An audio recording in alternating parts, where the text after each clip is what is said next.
welcome to TMW Online. I'm Linda, that's Abby. We are covering all things 90 Day before the 90 Days. Season 8, we're catching up, episode 11. Y'all, I don't even know what to say. I just don't even know what to say anymore. Like, it's just so outrageous. What were your overall thoughts? I was like, oh my God, we're meeting a new person. Mm-hmm. That was my first thought. And then I was like, she is intense. These are my two primary thoughts. But there's so much more to talk about, you guys. Let's talk about it. Lisa and Daniel, she's putting her wig back on because she's not allowed outside where there are people with wig on.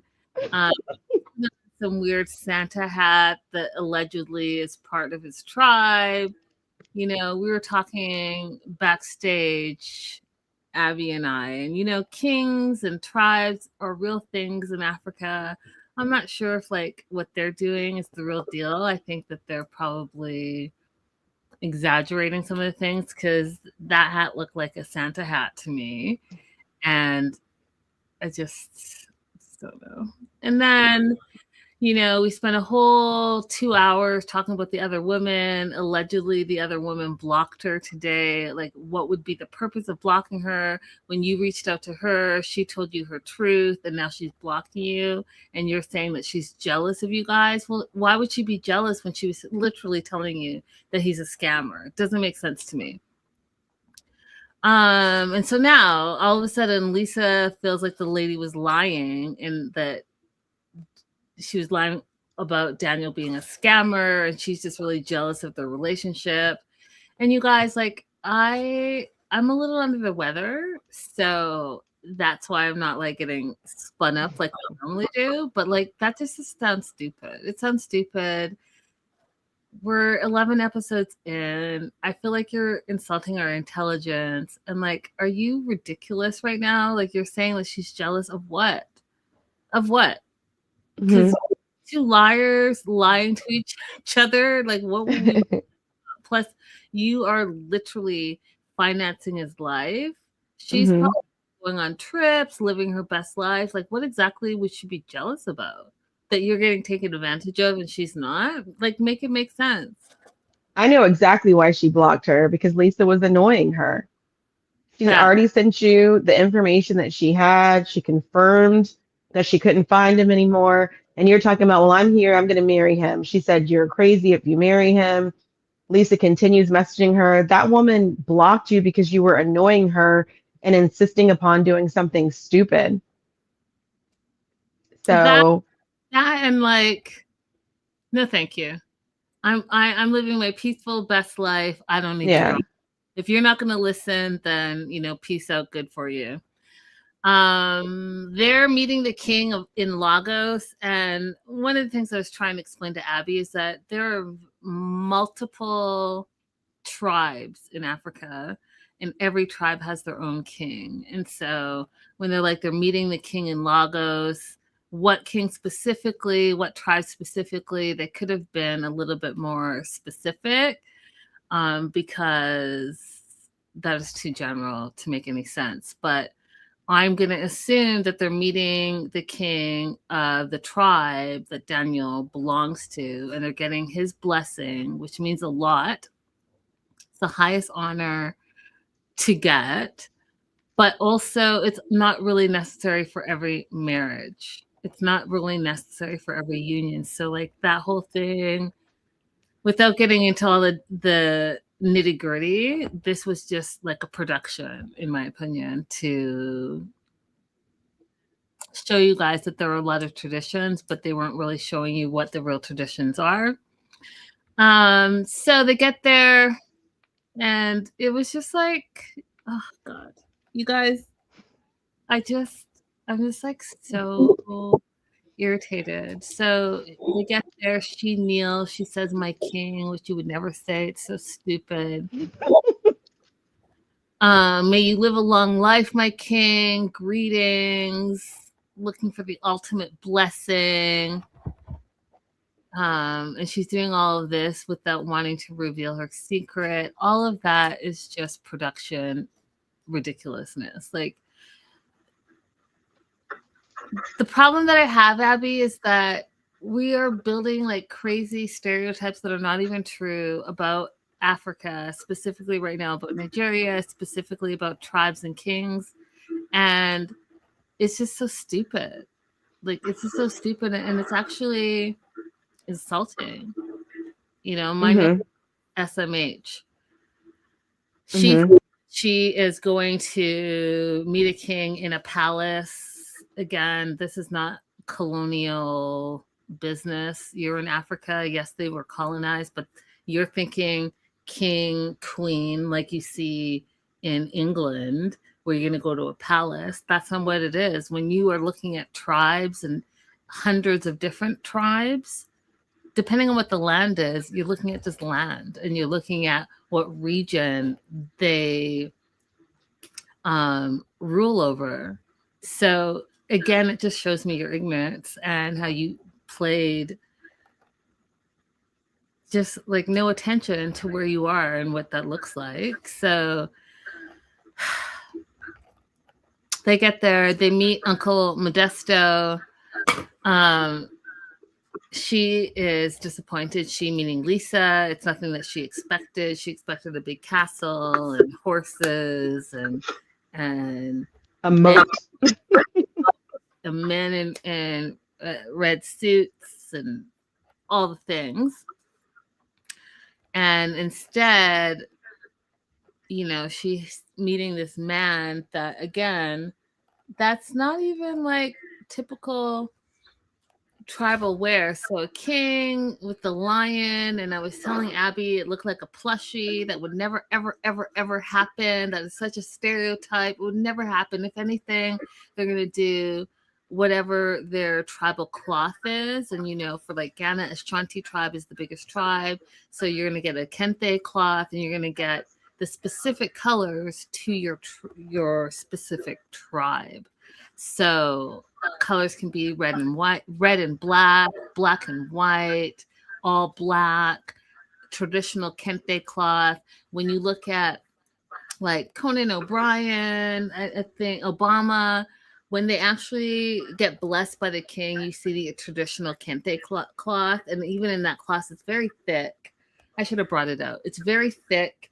And depending on what it is, it can go from like medium expense to super, super expensive. The cloth that Obama was presented with is now a very expensive cloth. So this whole plushy neck thing that he had with the line on it, again, all I just said was SMH. I hate it because that's not what it is. Lisa kneels and bows to King Don Sylvester Newark, which again, just like just know that Don Sylvester is a made up name. It just is. And Daniel tells the king that this is the woman he wants to marry. One of the things that I don't know if you caught, Abby, but in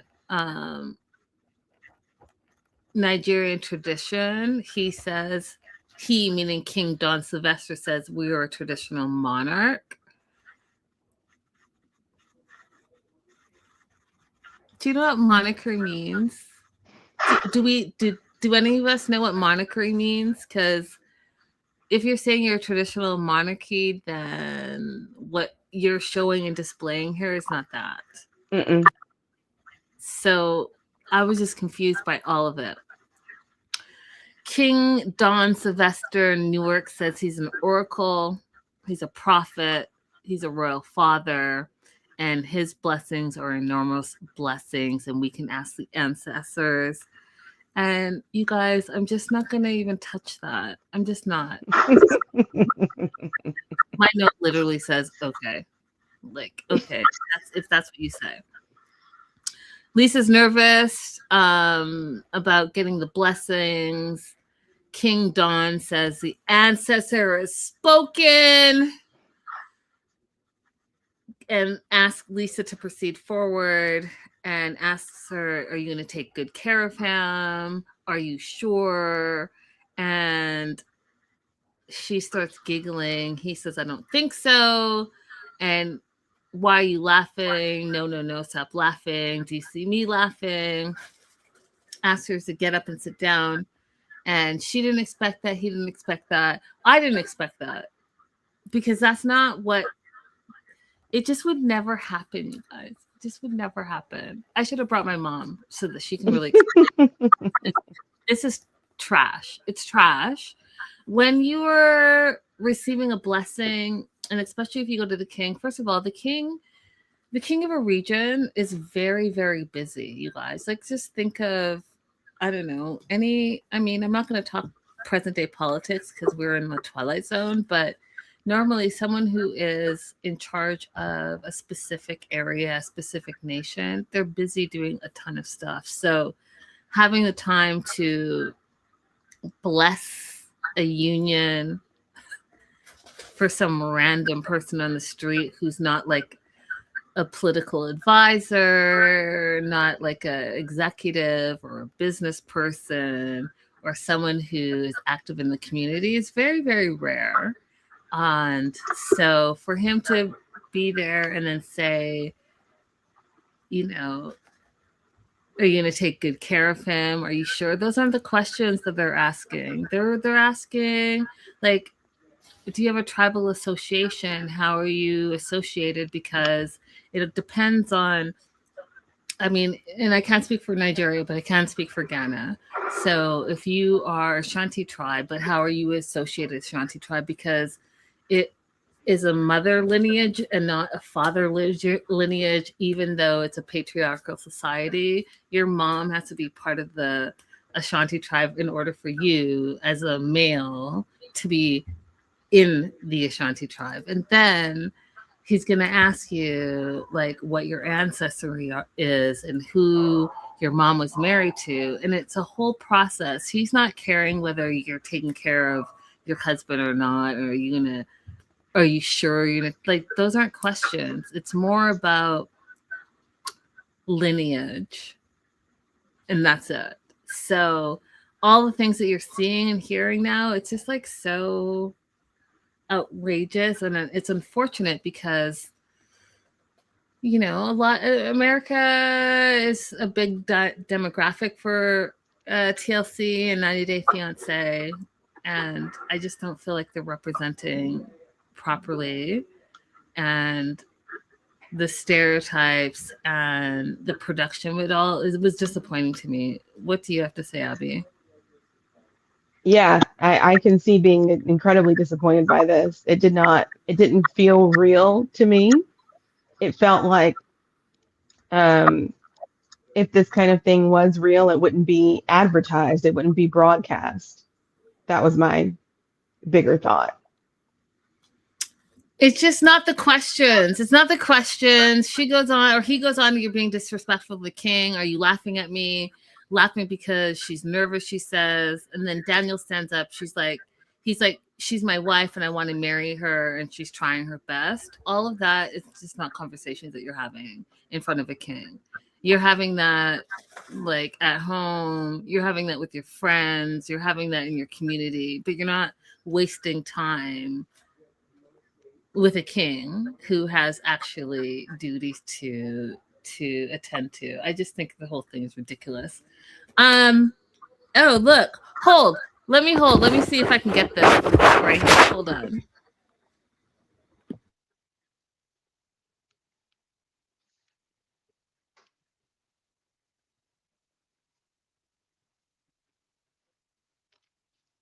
Yeah, Becca, where's the learning in the learning channel? Do you remember when TLC used to be like baby?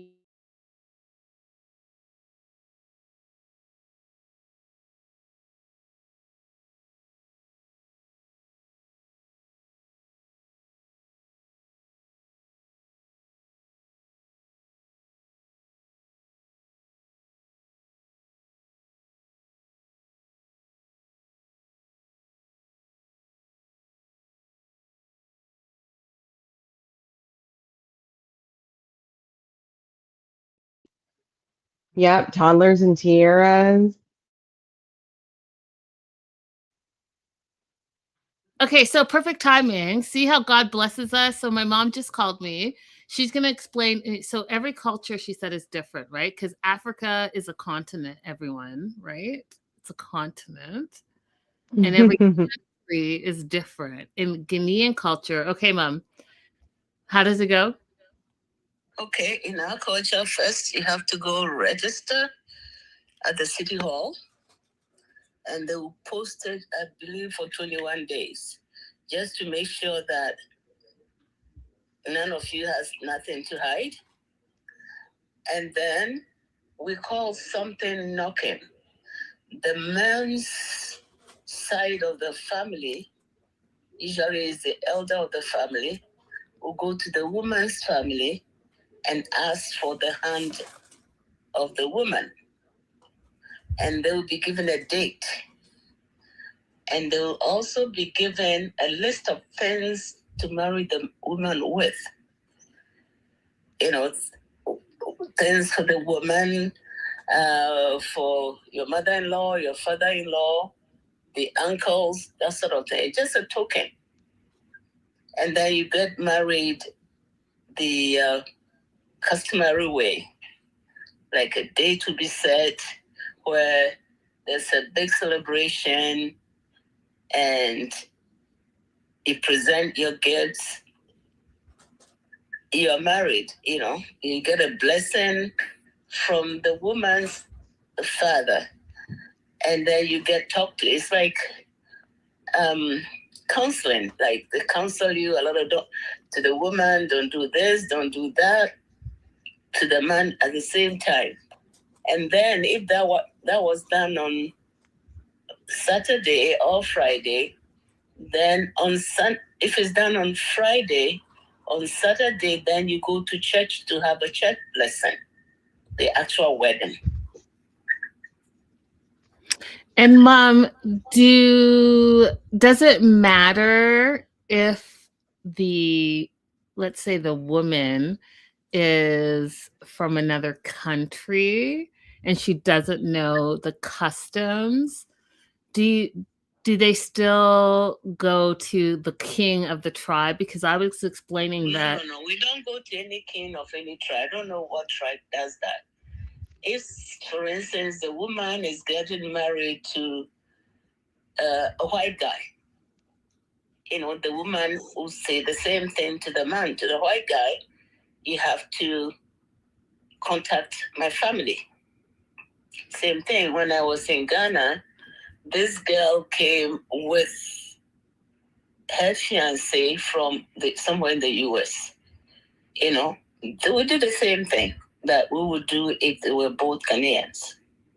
And they enjoyed it. Believe me, the foreigners enjoy themselves more than we do. They wear the kente, they wear the shoes, the ones you guys bought, and they wear the rings. They dress like a Ghanaian, and they love it. Mm-hmm.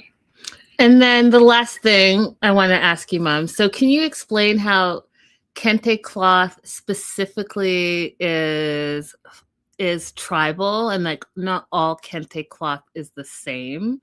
And so when you're dressing in traditional wardrobe, it depends on what tribe you're from. Yeah, each tribe have their own kente. The most popular one is the Ashanti kente. There's a tribe called Ewa. They have their own kente. The Northerners also have their own kente. But they are all just as nice. So you choose what you want. If the person is from the north, maybe they would like to wear that one in the north. Yeah. Can you tell them? And then last thing, Mom, can you tell them, because I was trying to explain the Obama kente, because Americans would like to know about that. Obama kente is Ashanti. I have one. Remember the one I wore? Yes, I know you have one, Mom. We're still on the internet. We're still on the internet, so just very generic. It is, I guess, when Obama went to Ghana or whatever, or when the Obama became the president, somebody designed a kente for him. So, and it comes in different colors, you know. So we just call it Obama kente. I love it. Everyone loves you, Mom. So cool, Linda. Thanks for having your mom share with us, and please thank her for us too. And another thing I should also add is, if you get married the customary way, that's when the two families meet, so that we know, then the family will know who married their son or daughter, where you live. We know that this is your uncle, this is your mother, in both ways. And if you get married that way, you also get a blessing too. You get a blessing from, actually what we do is they will hold the woman's dad or the elder, or assuming that the father is no more around, the elder of the family, just like your Uncle Christian is our elder. She will hold your hand and hand it over to the man, and you are blessed. If that happens, if you don't want to do church wedding, that's fine. You're married. Yeah. Yeah. So just to explain to you guys, there are two types of weddings. There's the traditional wedding, and then there's also like a church wedding. The church wedding, right? But so there's we do both. And I'm just assuming if you don't want to do the church one, because if you do the church one, when you go to church and want to get married, they will ask, the pastor or the priest would ask, who gave this woman in marriage? And then the father will say, I did. And the father will come forward and testify that, yes, I did. And then they will ask you, the man perform all the customary rites? And the father will say yes. But if he didn't go to the parents to do the customary one, you can't get married in the church. Oh, okay. That part. All right, Mom. Okay. Thank you. I love you. I'll call you later. Okay, bye. She was ready to tell us more. You cut her off. Listen, she said way more than I would ever have told you guys. Because I'm gonna need to get Aunt Christine. I'm gonna need to get Aunt Christine to hold my hand too. Right. Like I was like, you're mentioning Uncle Christian? Stop it. Okay, so we put it out there. So as some of you guys know, because actually Abby's birthday is coming up in a few short days. And Abby, what I didn't realize is that your birthday is the actual anniversary of my dad's death. My dad died on the same day that you were born, back in 2018. And so because he was the head, like when my mom was explaining, the elder and the head of the household, because my dad died, my Uncle Christian, who is now the elder in our family, he would be, if like I was getting married, he would be the one that would be giving me away because my dad has passed away. So yeah, that was a lot of information, but I hope you guys learned something. All I'm saying is that the traditions, and again, Ghana is different than Nigeria, but not that different, if that makes sense. So some of the things that they were saying, like it doesn't happen. Like I said to you guys, the regular person is not going to the king and the king is saying, oh, go up and sit down, you're being disrespectful, and why are you laughing? Like none of that happens. Really, the blessings come from the elder of your family, and that usually is your dad or your uncle. And so that's why, like, this whole situation, I was just like, you guys can believe what you want to believe, but that's not really how it is. Becca says happy birthday. Shout out to Becca and Susie and everyone. I'm too far in the live chat, but everyone in the live chat, thank you guys for being here. So the other thing that didn't make sense to me, so this King Don Sylvester is saying all this stuff that it sounds like he doesn't approve of blessing this marriage, but then he flips it and says, after Daniel says, she's my wife, I want to marry her, and she's trying her best, Okay, come, my daughter. Don't laugh. I accept you. God will bless you. Your union will be fruitful. You'll have a happy home, and all should be well. I was like, I'm going to tell Okay. you, absolutely not what would happen. If he, the king, wasn't feeling you and first impressions are all the things, you would not get the blessing in 30 seconds later. Absolutely not. He's going to go and turn to your family. And the uncle that we all met, Uncle Modestus, that's who he's talking to. And he's going to say, no, I don't bless this. Absolutely not. Yada, yada, yada. And then the uncle would then give you the information. The king is not talking to you directly saying, oh yeah, God will bless you, you're fruitful and all this stuff. Trash. So then he asked Lisa to start dancing. She's happy because she got the blessing from the king. And then again, you guys, whatever you believe, whether you believe nothing or not, it's karma, God, energy, universe, whatever it is you believe or don't believe. What I don't mess around with is if you're going to go to someone else's culture and you know nothing about it, and then you are a liar and a deceiver, and then you're asking for blessings. I just don't think you should mess around like that. And that's what she did. So now she's got the uncle's blessing and you've got the king's blessing of a whole friggin' tribe. And you haven't told your fiance the truth yet. Also, and this sounds terrible, but this is the truth. In Africa, it's not as progressive as the West. And if you just Google right now, I think it was, I don't want to say because it's just changing my mind. Anyways, one of the nations, so conservative that now men are not allowed to kneel and propose to their wives. Another nation, you're not, when Kiss the Bride, that's gone. And 90% of Africa is not LGBTIQ friendly at all. And so all of this stuff, when you're talking about like, oh, I'm getting the blessing, I just want to mess around. I just want to mess around when you don't know what that holds. Abby, what do you want to add? No, that's it. You got it. She's playing with fire. That's it.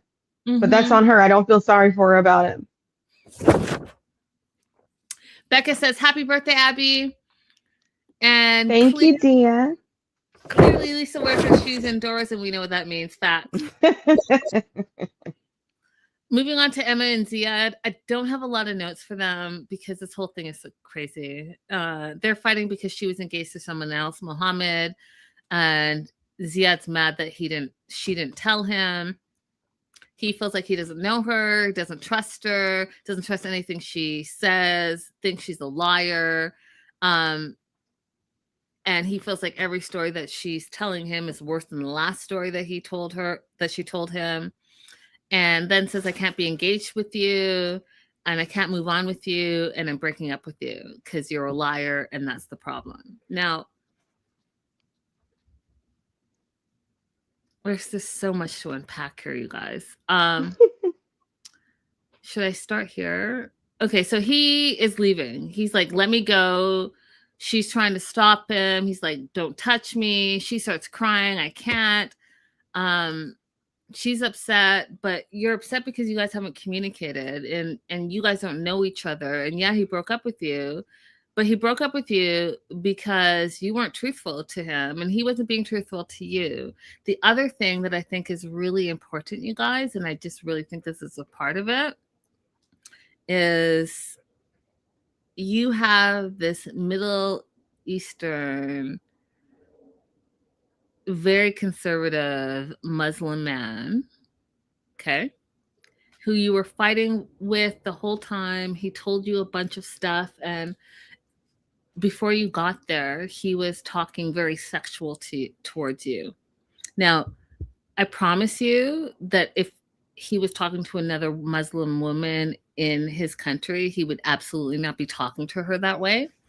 And so when you accepted him talking to you like that, he continued to talk to you like that. And then when you got there, he didn't actually think you were going to come. So you spent your own money, you got there, you're paying for your own place to stay. And he's now conflicted because he said all this stuff sexually to you, but he's also very into his faith and religion. So he's conflicted.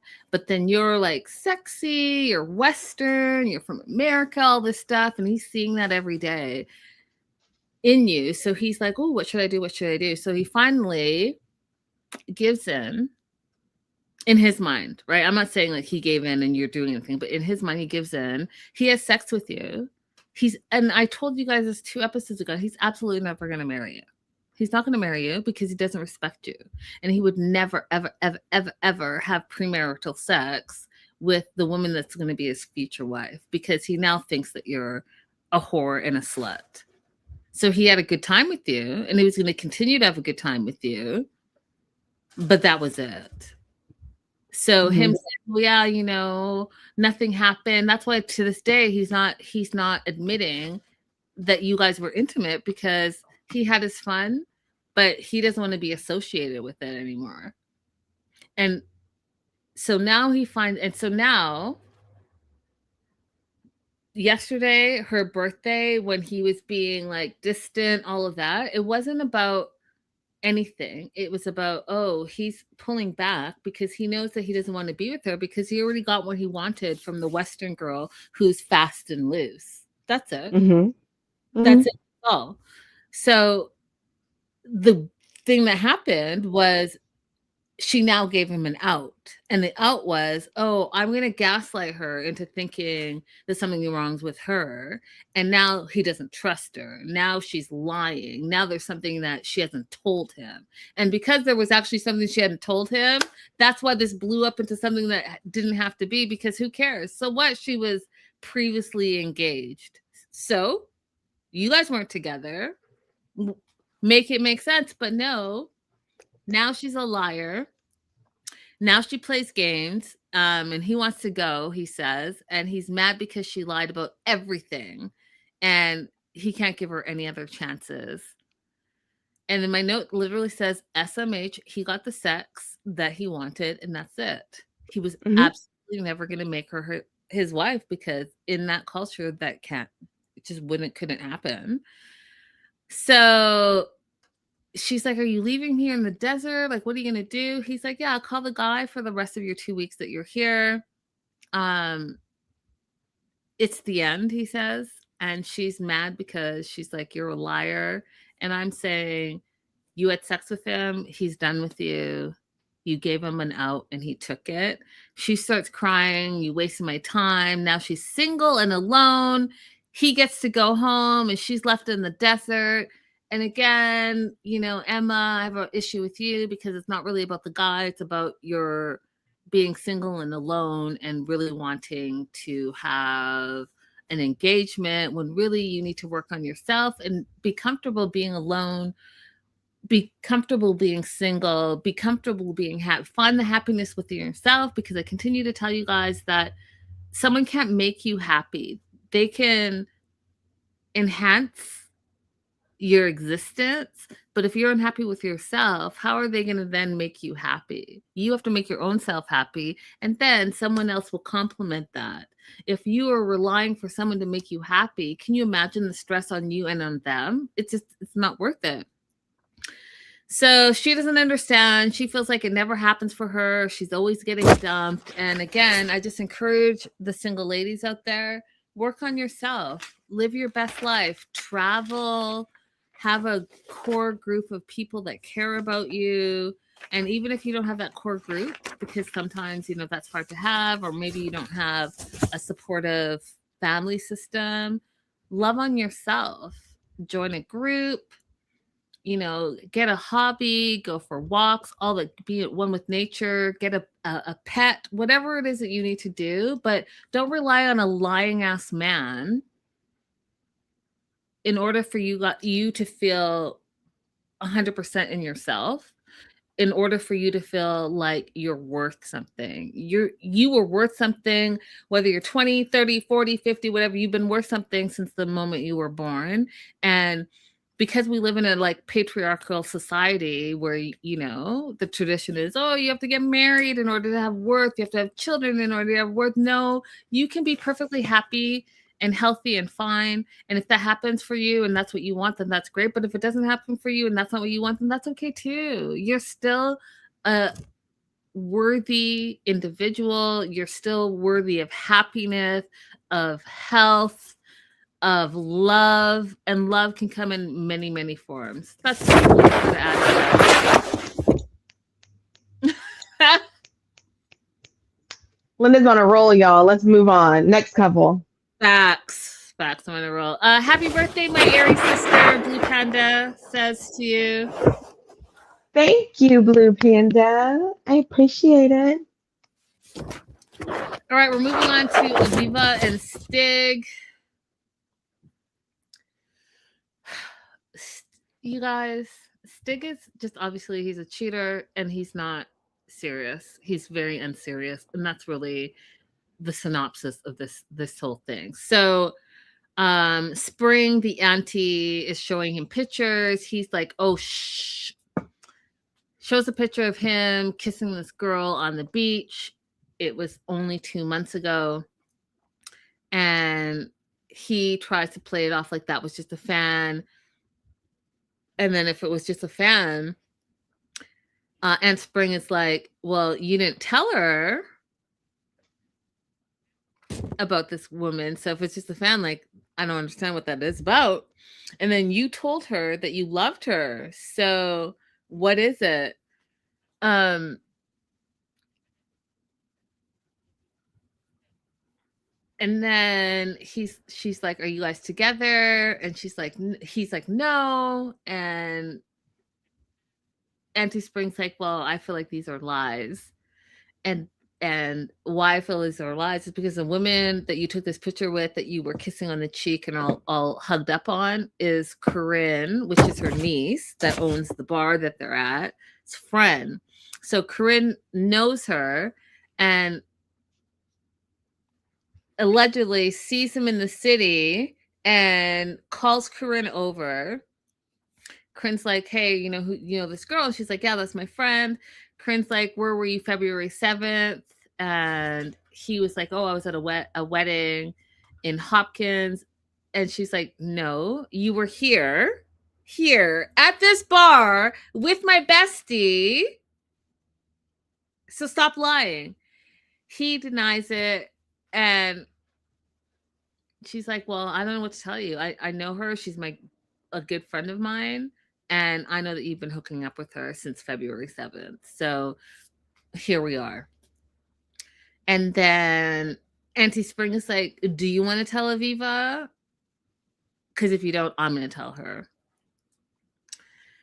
And I don't know who said this, but, or it's my own words, but I literally said it's giving, he's got caught. He got caught. And he's lying and backpedaling. And he's had two women that have no skin in the game that are saying, hey, this is it. Here's the proof. Figure it out. And he's like, oh, no, that wasn't me. Oh, no, that was a fan. Stig, I saw your last concert at the dive bar that there were 12 people there. You don't have that many fans. So this looks more like you're a philanderer than anything else. Mm-hmm.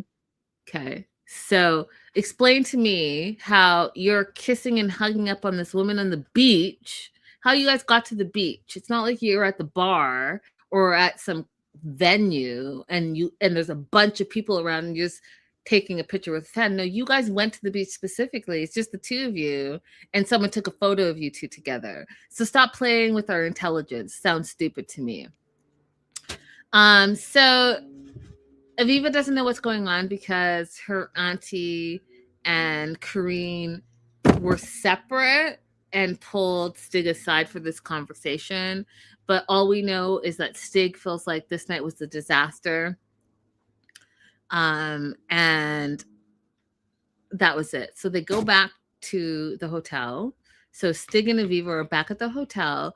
Stig feels like this night has been a disaster. And then because he knows that if he doesn't come clean, the aunt's going to tell her. And, coming from your auntie, it's going to be way worse because she's going to tell you the truth. So Stig thinks if he tells her, he'll be able to smooth a little bit of it over. So he's like, your aunt thinks she has proof that I wasn't being faithful to you. And she threatened me, and she gave me an ultimatum if I didn't tell you that I was hugging and kissing a girl on the cheek from a few weeks ago. But that's what I do. It's only a fan. I give love to my fans. And if you remember when I told you that he was not a good guy because I love you and I have love for you are two very different things. He's saying the same thing here. He's like, hey, yeah, that's my fan. That's what I do. I got love for my fans. Same love you have for Aviva.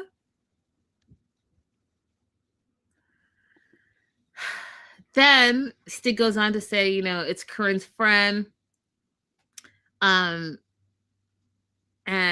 we find out a little bit more. So there's been some text exchange between this woman from the beach and Stig, and someone said, I'm going to love you forever. And that someone is Stig. And he denies that. He texts that, but it's in plain sight for all of us to see. And he then goes on to say he doesn't know who that is. He doesn't know. You don't know who you were texting. You don't know who you were rubbed up on and kissing up on. You don't know who that is. But then you're saying that you're going to love this girl forever, but you don't remember sending that text. Then goes on to tell her, hey, Aviva, if I was messing with her, I would tell you the truth. And I would want a threesome. Now, if that's not the biggest gaslighting, love bombing, disgusting behavior that I've seen in a long time, I don't know what is. I don't know what is. You plainly got caught. You're trying to sugarcoat it to make it seem like, oh, this was nothing. This was just a fan. I don't even know who she is. But if I was messing with her, I would tell you and I'd be like, join us. Can you imagine someone say that to you guys? Outrageous. Aviva wants the photos and the text messages because she doesn't believe him. She wants to see for herself, which I absolutely agree with. Go ahead and look for yourself, get the proof for yourself, and figure out for yourself. Don't listen to this guy who's gaslighting you. Go ahead and look at the proof, look at the receipts, and make your own decision. The thing is, which I don't understand, and I don't understand it just in general, and as women, we just do this. This has nothing to do with anything, but it does. So I don't know how much you guys have been on social media, but there was a vice mayor out in Florida who was involved in a domestic violence situation. She was about to run for Congress. Very established, beautiful Black woman, married to her husband, who was less successful. And anyways, he ended up unaliving her yesterday. And I've been reading a lot about it because I was like, you just never know. And one of the things that they've talked about in this article is narcissistic personalities and how when you're with someone who's a narcissist, when they're outside, it's like they are the life of the party.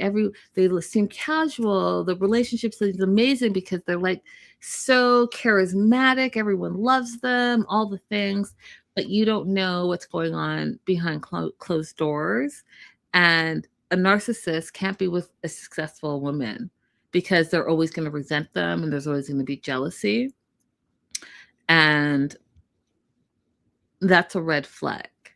And so I say all that to circle back to this situation. I'm not saying any of that's going to happen, but I do think that Stig, who thinks he's this non-international superstar, and we've seen this type before, right? We've seen the person that wants to be a superstar, who thinks they're a superstar and they think that they're a big deal, even if it's in their own little corner. And then they get an American who they want that American to believe that they're a bigger star than they are, and they want that American to hype up their fragile egos. That's why he was mad when she was on the phone. That's why. And you guys, this is a form of physical manipulation. That's why he is having unprotected sex with her. All of that is manipulation, right? Because you don't know whether it's an STD getting you pregnant or whatever. You're going to be on the hook, and you're going to remember this guy, and you're stuck forever with him, and he wants that. And so all of that is part of a narcissist personality. And I just encourage you guys that, like, I need you guys to remember that you're the prize, and these fools come and go. You're a woman, literally. If you're interested in getting jiggy with it every single day, you could just walk outside. There's going to be someone. So don't let these fools trick you into thinking like they're the prize and that you should be honored and happy to be with them, because it's trash. It's trash. Mm-hmm. That's it. And so this whole situation, I was just like, no, he's a liar. He's manipulating you. He thinks he's bigger and better than he is. And the fact that just 2 months ago, while you guys were still in a relationship, allegedly online, he's with another person, it's just not a good look. And the fact that you spent your own hard-earned money to fly there, because I know he didn't fly you out there, just, you guys pay attention. It's not worth it. What do you want to say? Get up for Linda one more time. Question. I don't 100% get Auntie's strategy. I don't know why she wouldn't just tell Aviva what she found instead of letting Aviva have another night with Stig where he could potentially, talk his way out of it. What do you think of this strategy that Auntie Spring decided to go with the information instead of just telling her? Yeah, I don't understand the strategy either. Like, go ahead and tell your niece directly to her face and get her out of there. It doesn't make sense to me, the strategy that you're approaching Stig and then you literally let your niece leave with him. Like, it doesn't make sense to me unless this is a production thing and you want to stay in Belize a little longer. So you're going to have an extra night or two in Belize, because what we do know is that she hasn't been back there in a gazillion years. And so this was like a free trip for her. So that's the only thing that makes sense to me, because if you're actually really there and you found out all of this stuff, then go to your niece and stop it so that she doesn't get more. She needs to be hurt. Correct. All right. Forrest and Sheena and Molly and Dev. They are having cotton fruit, which I've never had. Would love to try it. Pastilla, which is like a soft milk candy fruit. Mangoes, having a great morning. And Forrest and Sheena are going to have some alone time. They're going to go to the Venice Mall and have some time alone together. They get there. It looks like Italy, which I just thought was awesome. You're in the Philippines. They have the gondolas and the rivers, the whole thing. Italian food everywhere. And Forrest is just happy to have some alone time with Sheena. He's excited, and he loves the buildings. He loves the waterways, the food. There is some clown that I don't know how you associate it with Italy, but there was a clown there. The Venetian clowns. Oh, is it? See, I don't know about the clowns. You've probably seen the masks, but not the full clown. The little Venetian masks that are like a clown. Yeah, but I didn't know there were actually clowns there. Good to know. That is true, but it was funny to me when Forrest said, "Oh, it's just like being in Rome." I was like, everybody in Rome would balk at you calling anything that looks like Venice Rome, but cool, sure, sure. It's all Italy. Dancing people, the dresses, they were having a good old time. They go into a store, and then this cosplay knight in shining armor versus the princess thing comes into effect. He calls himself King Forrest. But you know what? They both look great. He actually looked good, and she looked beautiful in her little dress and the parasol and the red dress and all the things. He sees her, he's speechless. And then, he gives her a little speech about how he was reminding her that he doesn't like all the lies, uh, and that he needs to know that she'll come to him truthfully and honestly with anything that she needs to talk to him about. But again, you guys, I'm just not 100 fully on board with her having to tell him anything about her finances, because it's her finances. How come we're not talking about his finances and lack thereof, and no job and living, next door to your mama, probably in public housing, and the government is subsidized, like all the things. Why are we not talking about that? Why are we talking about the professional veterinarian who's obviously able to self-sustain herself, and not just self-sustain, but she also helps her whole entire family who have a successful B&B? Like, but she's the liar, Hmm. and she needs to report to you about her funds? Like, absolutely not. No. Yeah. This conversation bothered me because there's still like a big cultural mishap happening, and it's going to continue. Like, even if Sheena eventually makes it to the United States, she's still going to be expected to contribute to her family. So it's an issue that they need to go ahead and deal with. There's never going to be a time where she just cuts them off. Exactly. And also, where's your money, Forrest? Why are we not talking Hmm. about that? I'm just so Yeah, sick of it. Like, where's your that's the money? bigger issue. Why is That's it. everybody giving him a pass? That's it. You keep saying that once you get married that you're going to provide for her. With what? You ain't got no job. Exactly. A hope and a dream. Right. And in real life, we already know that you've been evicted from your place. So what are y'all going to be, on the streets? Unhoused? Hmm. Waiting for her to get a job as a professional so she can support you and your mama? Like, just stop playing with me. It's ridiculous. She lives in a freaking paradise right now. She's going to come to the United States and be struggling, be probably sad because she's unable to work immediately. I want more for Shayna. I understand that she really enjoys his company and he seems to really enjoy her company, but you need more to live. 100%. Hey, Q's Heart, welcome. Don't know you. Everyone, welcome Q's Heart. And she says, I think Hello? Forrest stays in the Philippines, he will thrive. His mother is stunting him. Her family will expect him to man up. And I 100% agree. 100% agree with you. They will both thrive because she's already a professional there. He'll be away from his mom's prying, detrimental eyes, and he will be able to, like you said, man up and be his own man in that situation. I 100% agree. Shout out Raydella. So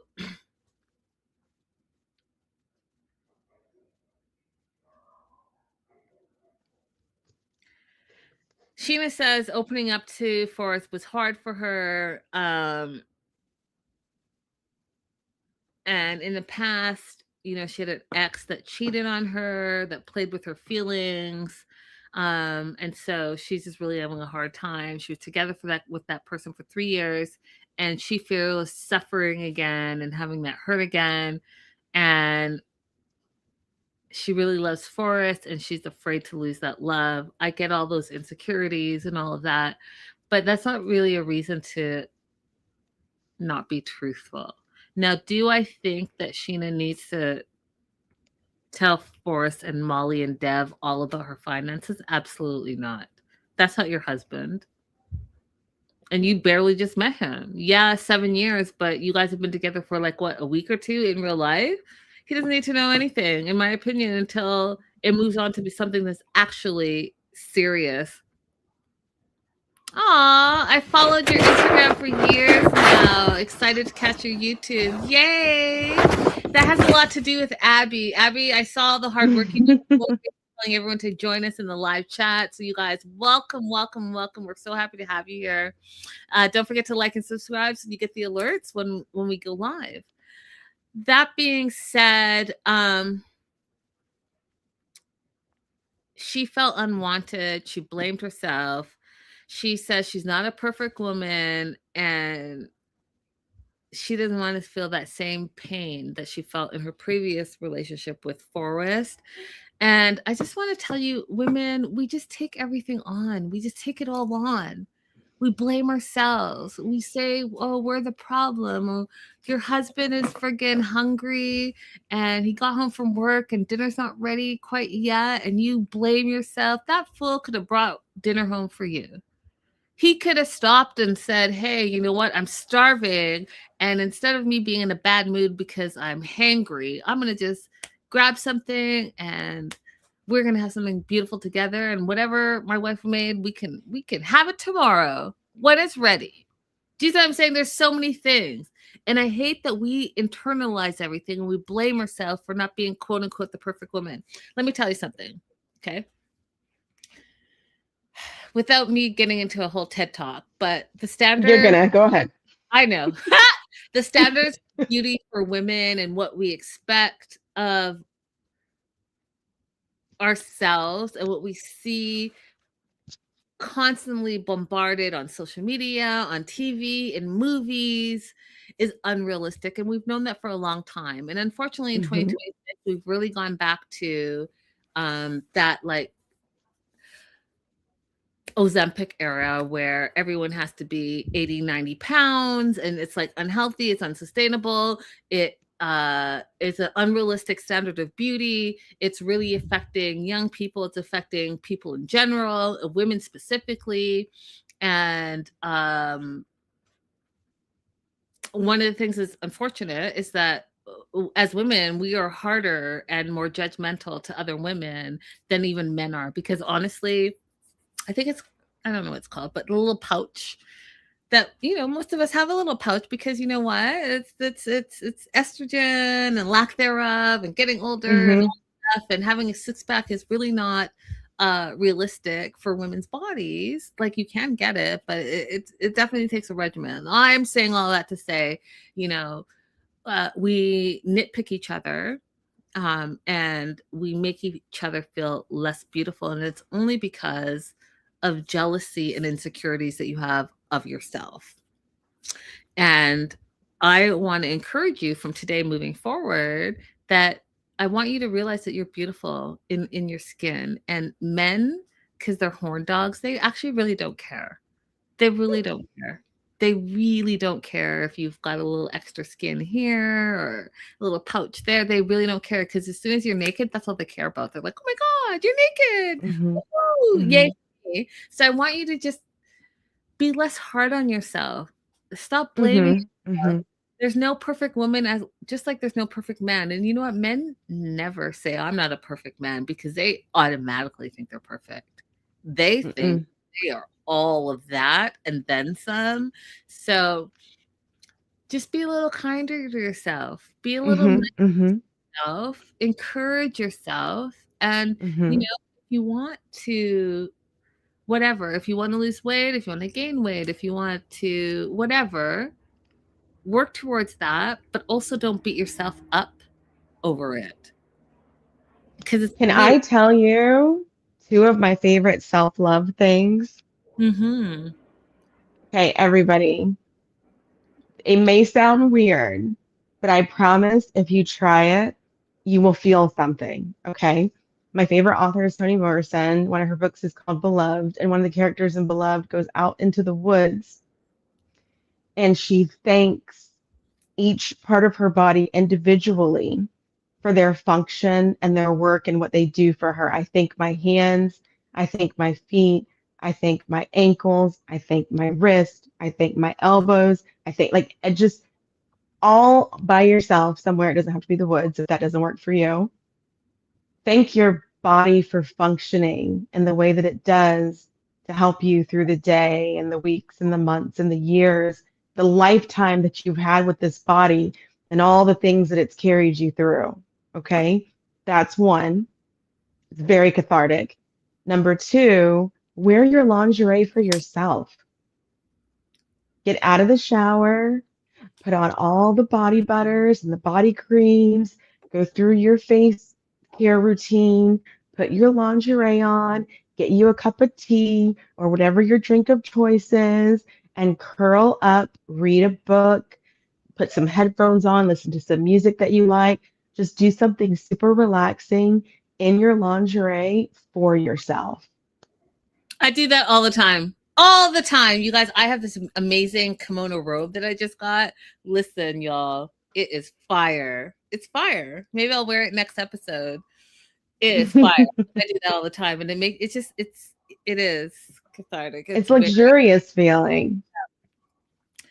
Forrest goes on to tell Sheena that he's not like her ex. He wants her to tell him everything up front, and that he'll be there to support her. He goes on to say that I can't have you lying to me. But in this moment, he is more in love with her than ever. He feels like they're communicating. They go on this gondola ride that was great for both of them. He feels loved and supported, and he feels like no lies are needed after that. They're doing what I thought was cute, you guys, was the little Italian love song that they were singing to each other, completely in tune, not knowing the words, but that was a special moment. I was like, oh, that's a special moment for them. Mm-hmm. They love each other. They've never felt like this before. Forrest is like, I've never felt this way about anyone, and tells Sheena that she is one special person. And you guys, you always know, I don't know if you always know, but I'll tell you something. When a guy's going to propose to you, that 30 seconds before he's going to propose, you always know it, because there's this weird, awkward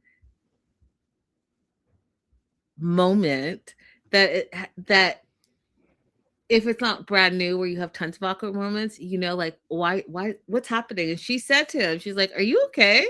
Because it's this weird, awkward silence. And that's when the guy's like, you know, and then like sucks it back in. It's very funny. He goes on to tell her, thank you for being in my life. I love you, blah, blah, blah. And he proposes, will you please marry me? I love you, baby. She says, yes, I do. Gives her the ring. Actually, the ring was gorgeous. I was shocked. I was like, who picked that out for him? Did he do that by himself? When did he do it? Because they didn't give us any background on that. And then we find out that he's had the ring for 6 years. So what? You took 7 years to get there. So after a year of talking, you just bought a ring, and you hadn't met her in real life, but you bought a ring and you kept the ring for 6 years. Like, do men do that, Abby? Because I don't believe it. Hey, that's what he said. I don't believe it. Forrest has shown us multiple sides of him that aren't very flattering. I just don't think he has a reason to lie about it. It's just something that doesn't make sense to us, but I don't think he has any reason to lie. I mean, no, I just don't believe it. I don't believe, no. I think he saved up. I think he saved up for the ring for 6 years. I believe that. It's possible he misspoke. That's true. Yes. Yeah, I believe that. I don't believe after 1 year talking online with all the cameras and you two doing all the nonsense online that you went out and said, yeah, I'm going to buy this ring, and then you kept it for 6 years. No, I don't believe it. I don't believe it for 1 minute. So he goes on to say that he's honored to be with her for the rest of his life. And then they have, you know, they call each other Bear, and like, I don't know how much you guys are like into like the whole life communities, but like Bear has such a different meaning in the West. So it's just like, I just get confused because she says, thank you for being my bear. And then he calls her Little Bear. And I just like, I don't know. I guess I'm too like They don't know anything about that Not, I stuff, guess I don't not. think. I guess not. I guess I'm just too politically correct. Um, and then Forrest goes to camera. I don't know why I'm laughing at this, but Forrest goes to camera. When they do like the little thing with the producers, and then he encourages us, the audience, to keep following our dreams. Keep following your dreams, everybody. You'll get there. Thanks, Forrest. Appreciate it. I really appreciate it. Thank you. I will continue to keep following your dreams because you said so. I mean, you clearly found your person. I haven't, so I guess I need all of the encouragement that I can get. But that just threw me, Abby. It threw me off a little bit. And the producer was so shady because he's like giving his whole speech, and the producer's like, what are you gonna tell your mom? Are you scared to tell your mom? Like, you couldn't let him get his speech off. That. So they're both super happy. They're gonna go tell Molly and Dev. And then in the rideshare back, we get a little too much information because we both know that neither of them have been intimate ever in their lives. Forrest 38, Sheena 40. What's the movie? 40-year-old 40-year-old virgin. Times 2. So now they feel it's a perfect time to be intimate with each other. And then little Sheena with her freaky deaky talk and her veterinarian foreplay, talking about chains and collars. Chains, a collar, I don't know, a dog, something else. I was like, Sheena. But Sheena got plans, okay? Plans and been planning for the last at least 20 years, y'all. So they get to Molly and Dev, and Forrest is like, we had a great time. It was so much fun, blah, blah, blah. I just felt like the right place to propose. Molly is upset. She is pissed off, side eyes him, looking at Sheena, side eyes.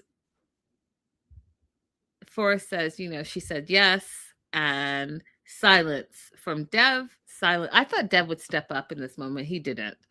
I don't think Dev was paying attention. He didn't look like he was paying attention to me. Silence, silence, silence. Forrest is like, are you happy for us? And then sarcastically, Sheena says, oh, it's not Sheena, excuse me. Molly says sarcastically, oh yeah, ecstatic, Forrest. I asked you to wait. You didn't listen. WTF. Excuse me. You should have included us. Your life is over. I can't believe you did all this. And this is where I can say that his mom is a hater and doesn't want to be happy. And the only reason she would want the two to get married is if there was a financial benefit for her. And because she not see that happening right now, and she feels like she's losing control, she's pissed. Do you want to add anything before I move on? Nope, I completely agree with you. Let's go. Elise. We meet a new Lord have mercy. From Cape Cod, Massachusetts. Is she from Cape Cod? Or is she from Miami? Because she lives in Miami, but her parents are in Massachusetts. And I believe that's where she also grew up, since they mentioned getting rid of stuff from her room and remodeling.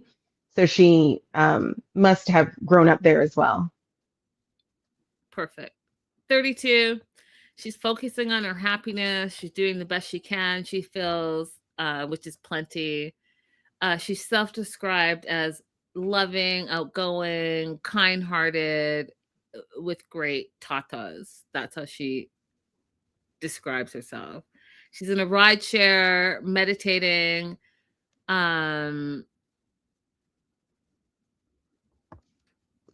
a little bit of a different relationship with her family because she's considered the odd sheet sheep out, or the black sheep of the family, because her parents have been married for 40 years. Her brother's been married for 8 years, has 2 kids, and here she is at 32 with no kids, not married, and she's, in her opinion, made poor choices with men. She has a bad track record. She's been proposed to at the tender age of 32 5 times. She said yes 3 times, and 2 times it didn't work out, but she's never walked down the aisle. Now, so much to unpack there, you guys. I think you know what I'm going to say. Like, as women and our self-worth and how we grew up and what is like successful in life. If she's happy, healthy, beautiful, successful, she says she's loving and outgoing and kind-hearted, she's great tatas, like, why can't that be enough? She meditates. She clearly has a job. She clearly has a sense of fashion. Can that not be successful in your own right? Are you the black sheep of the family because you're not married at 32? Like, what is the measure of success? Is the measure of success in a patriarchal society that the only way a woman can be successful is she's married with 2.5 kids in the picket fence in a trad relationship? I'm just like, where are we in 2026? Explain it to me. Because to me, just seeing you seems like you're pretty successful. What's success, though? You all tell us in the live chat, tell us in the replay. What is your definition of success for a woman? Because I'm just trying to figure it out. She went to a singles retreat in Mexico. She had a good time. And she met some guy, Carlo, and thought she found the one, but he was not the one. And now she has a new man in life. I think she met him online. And now we're bringing in like culture, right? So we find out she's Jewish. Her parents are Jewish. Her parents want her to be with a Jewish guy. But you know, she met this dude online, and she clearly thinks that she likes him. She gets home to Cape Cod. Her parents are in the living room. Dad has had 2 knee surgeries. Super rich, clearly, is what the impression they're giving us. Venture capitalist. She's very close to her family. And she's about to tell her parents about Joshua, who, yeah, she met online. And he lives in Australia. He's 39 from Sydney.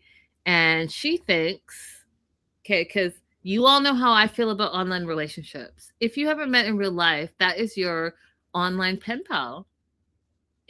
Like, getting married online, being married for 6 years, and then not meeting your spouse for 7 years, and then friggin' being in a relationship for 7 years, and then not meeting them for 7 years. Like, I don't know how you guys have that type of time. Like, I just could not. I would get bored, or I would just, I don't know. Like, I can't spend that much time online. There's real life outside. Like, how do you, like, I don't know. For me, it just doesn't make sense. But for her, either. For her, she thinks, right? Because also, you present online what you want to present online. Just like how I had my mom on earlier. You know, my mom said a bunch of stuff. You guys didn't know I had an Uncle Christian because I would never have told you that. But it all on what you want to share, right? So he can, excuse me, Joshua can appear caring and attentive, but you've never met him in real life. Anyways, they met on social media. He slid into her DMs. She responded, and they're taking it from there. He's a dad. He has a 12-year-old, and she is going to go to Sydney to meet him. Her mom is really concerned because she hasn't made great choices about men in the past. And the dad is worried that Joshua could be a gold digger because, you know, the family is rich. And we find out that she had an ex-boyfriend or ex-fiance. They're not specific. They just say ex, that stole her identity, racked up $500,000 in debt in her name.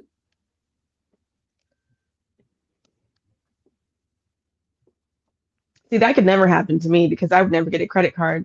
I'd never be approved for a credit card for that high. I was like, was that an American Express black card? Like, what are we talking about right now? 500,000? And how did you not like? How long was he spending? Did he buy a house? Did he buy Mhm.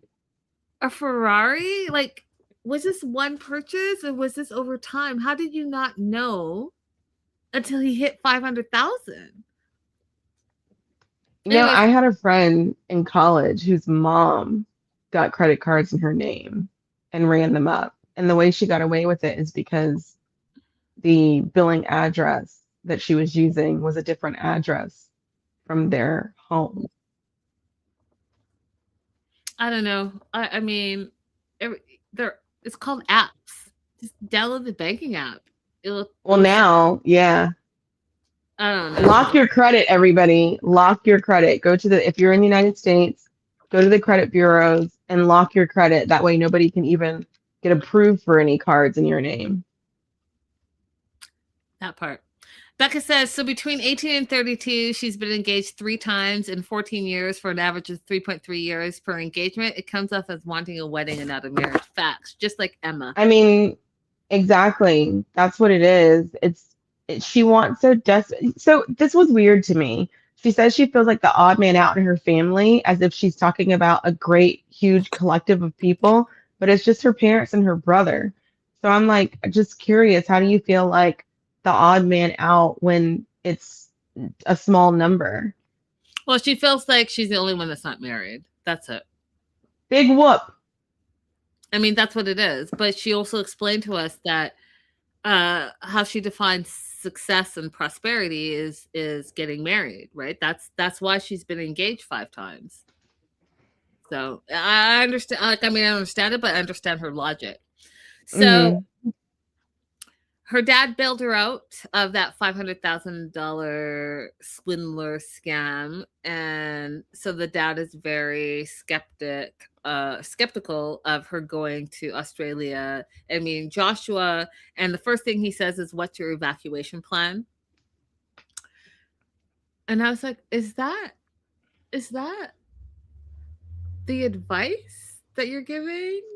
I mean, I guess rich people I guess it's just different. Like, okay, if he takes 100,000, what's your evacuation plan? Because I don't want to go to 500 again. If it's 100,000, 250, okay, but how are you gonna get out of there? Craziness, craziness. Hmm. This part, I already feel like itchy about it, but she has a cat. She's a cat person. She's banging a cat. Cat's named Stella. Apparently, ew, see, she had 3 cats and a dog. Now she just has 2 cats. Allegedly, she hated cats before. She thought that they were disgusting.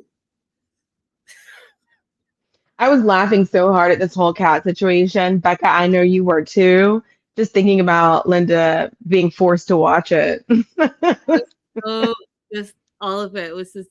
But then I thought I had a friend in it. She's like, "Oh yeah, I hated them. I thought they were disgusting." I was like, "Oh, okay. Where are we going with this? Are you kicking that cat out?" No.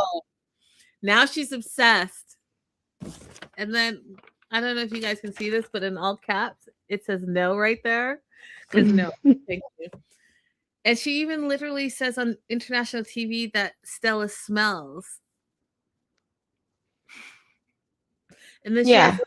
then she has Stella all up in her face. And oh my gosh, you guys, it was a lot to handle. And then I don't know. And I'm curious to know. Okay. I wasn't sure if I was going to bring this up, but I just thought that this was insensitive. And you've taught me a lot about the transgender community. But then she says all in the same sentence that Stella, her cat, smells. Stella's a boy, but also transgender, and then says her cat is gender confused. Now she could be joking, whatever, whatever. But I feel like someone like me who didn't know a lot, Abby, until you explained a lot to me, that is again misinformation, whether you're joking or not. If you wanted to explain your joke and say XYZ, I named my cat Stella because I thought it was a female cat. But then we found out when we took her to the vet that was a male cat. But then we decided to continue to call her Stella. Then say that. But then you're saying like your cat is gender confused. But transgenders are not from what I understand, and correct me wrong, they're not gender confused. They feel like they were born the wrong gender, and that's why they have transitioned, but they're not confused about how they feel. Is that Yeah. right? Yeah, she's subscribing principles to a cat that the cat just didn't even know anything about. This cat's just trying to fart and get treats. Facts. So I don't know. This was just Go ahead. What did you say? the cat was again. I think this is just her trying to be a little quirky, to be honest. Yeah, I wasn't into it. When the cat was on the counter, absolutely not. And then you know what? You know that she's not disinfecting that counter. She's not wiping it down, and then she can put the food on it. That's why you guys can't eat at anyone's house, you guys. Like, don't get me started. Yeah. So she wants love. She wants to get married. Again, she wants love. She wants children. She wants a husband. She wants a love that lasts forever. She wants her husband to be her bestie. And she wants to know if Josh is the one. So it's clear to me what she defines as successful and prosperous, and how she defines her life. And her life is about what she wants it to be about is being married and being loved and being supported by her husband. And so she's worried. And in the meantime, she's going to go and meet up with her friends, Ruth, Yulia, and Christina, tells them she's going to Australia, and starts to tell them about Joshua, that we find out that he's 39 and lives with his parents, which I don't know. I have to see what's going on, because you guys know that I really do believe in multi-generational families, and whether he's saving to like buy the house, whatever, I believe in it. So I don't know if he's just a scrub quite yet. I'm reserving my thoughts until actually see what's going on. But the friends are concerned. They're like, what? He can't afford a rental. But oh, actually, we do find this out. We do find this out. He might be a scrub, you guys, because she's going there and he's gonna rent a place so that she doesn't have to stay at his parents' house that he lives at. But he can't afford the rental by himself, so he's gonna rent it with his friends. Her friends think that that's a red flag. I am not her friend, but I'm going to tell you, Elise, that that is a red flag. What I'm not about to do is buy a ticket to Australia, travel halfway across the world for me to stay in a frat house with you and your buddies. That's what's not about to happen. Yeah. And the red flag before that is that you were under the impression that he was in an apartment all this time. He didn't reveal it until recently that he lived with his parents, which means that he may not be the most honest person in the world. Because if we're having any conversations about me coming, you should volunteer that information if I don't already know it. 100%. 100%. But she's like, he makes me feel special. And How? Exactly. I don't know, Abby. I really don't know. And so she feels that emotional love is more important than finances. What? Like what, you guys? It simply isn't. It simply isn't. Stop telling yourself this lie that you can put aside money, which is necessary to live, and you can put aside height and weight or anything else that shapes the relationship and you want for desire and you want for protection and you want for providing. Stop diluting yourself into thinking I can live without X, Y, and Z. Stop compromising with yourself about these things that you really want to make a relationship work just because you don't want to be alone, because they're going to make you miserable. Like, stop accepting just a little piece of a man just because you want to have a man so bad. It's going to make you miserable. It's never in my life have I heard someone say, I am so glad that I gave this ugly man a chance that I was never attracted to. Never. Listen, you guys, stop settling for the breadcrumbs. You are worth the loaf. You are actually worth more than the loaf. You are worth the whole shebang. Stop playing. And then she ends her segment saying that she received a quote alarming text from him, and she hasn't told anyone. What was the alarm? Like, what do you even think that could be, Abby? Because, you know, as a true crime fanatic, I just thought the worst of it all. And I was like, and you're Oh. Yeah, absolutely. I was like, oh, he's going to tell her he's got an ankle monitor and he can only go 5 miles away from his house. Yeah, or, you know, he just got out of prison and he had to be released to someone that would accept him, because that's what happens when you're a felon. And so he got released to his parents' house because they're the only people that would take him because that's their child. And that is why he can't afford anything. He probably doesn't have a job. And this rental property is probably going to be next door, so that, like, if he does have an ankle monitor and he can't go far, he can go next door. And then those 3 friends, like, how are you traveling across the world and you're going to stay in like an Airbnb, bed and breakfast, wherever you're going to stay, with 3 other dudes, plus the dude that you don't even know, 4 guys as a female in that place? How is that? Like, can you guys just make smarter choices? Be safe. Men are predators. You want to go look at the crime rates, okay? It's men.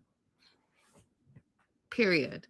So why put yourself in a position that is making you vulnerable, where you don't have any support, family, friends, and this fool has no money? At least put yourself, if you're going to go, at least put yourself up in, if you're paying for your own ticket, put yourself up in a hotel and be like, hey, I'll meet you here in a public place, and go from there. Why are you going to stay with some randoms that you don't know? I don't care if you know them online. You don't actually know them. All right, that's all. Anything else, Abby, before we move on to Laura and Beer Can?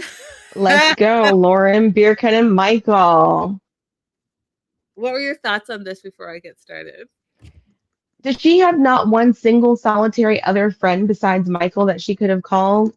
Better yet, could she not just say to herself, hey, $50,000 in debt, I'm not getting involved with that? I thought that's what she said. I thought she said that was too much for her, and his gambling. I thought that was the tipping point for her. And then he romanced her, remember, right after that? But I could never stay too mad at my hunky, gorgeous Turkish man. He's so sexy. She calls Michael her bestie, tells him that she's doing wellish. He's like, I miss you. She misses him. And she then goes to talk about Beer Can and the trust and respect that is lacking in their relationship. And tells Michael about Beer Can's $50,000 in debt, about his gambling addiction, and how she feels like she doesn't know what he's going to do in the future, especially if she brings him to America. But Abby, he's intentional, he's sweet, and he's thoughtful, and no one in her whole entire 47 years has put this much effort and care in making plans for her. And she's just so thankful that he has said that one of the reasons that he feels alive again is because of her. She feels cared for. And so all of these things are pluses in her opinion. Okay, guys, let's talk about this one thing. How is it a plus for her that he feels alive again because of her? That's not a plus for you. You don't need a man to feel alive again because of what you've poured into their life. They need to have their own passions and their own goals to be able to support you, not lean on you as a source of their own contentment. Because what happens when you have a complaint? What happens when you have an issue? Oh, you're not my peace anymore. You're not my contentment anymore. I can't deal with you.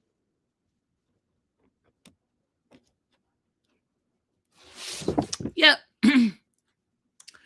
Michael agrees with Abby and myself. He's like, your life right now is compromised and you're emotionally compromised because you've been lacking the love that you desire. And because you've been deprived of it, all he has to do is make you feel good for a little bit, and you think he's the end all be all. And that's not what this is. And you're sacrificing your common sense, which I've been talking about, you guys, because I was like, remember, I was like, oh my God, I'm so happy that Laura is listening to her gut instinct. We all need to listen to her gut instinct. She's having all these doubts, blah, blah, blah. But as soon as she gets a little jiggy or a little bit of attention, she forgets that first impressions should be the best impressions, and he ignored you as soon as you got there. He didn't meet you at the airport. You had to haul your own bags in. You had to pay for your own Airbnb. He didn't spend the first night with you. He decided because he's homeless that he's going to sit up and watch TV. Like, I can go on and on and on. That's who he is. As soon as you start pulling away, then he's kissing you when he didn't even want to hold hands with you. You go to like look at like body contouring with the doctor, and he is like not impressed with it, but then says the right thing, so then he reels you back in. Like it's very toxic. It's very toxic and transactional, and yet you're now continuing to fall for it. So when Michael says like you're sacrificing your common sense, I 100% agree with them. And then he says, like, let me come out there and meet him before you make any crazy big level decisions like marrying him and bringing him to America and all of those things. Let me meet him. And she had doubts. She's like, I don't know. Let me talk to him first about it because he doesn't like you.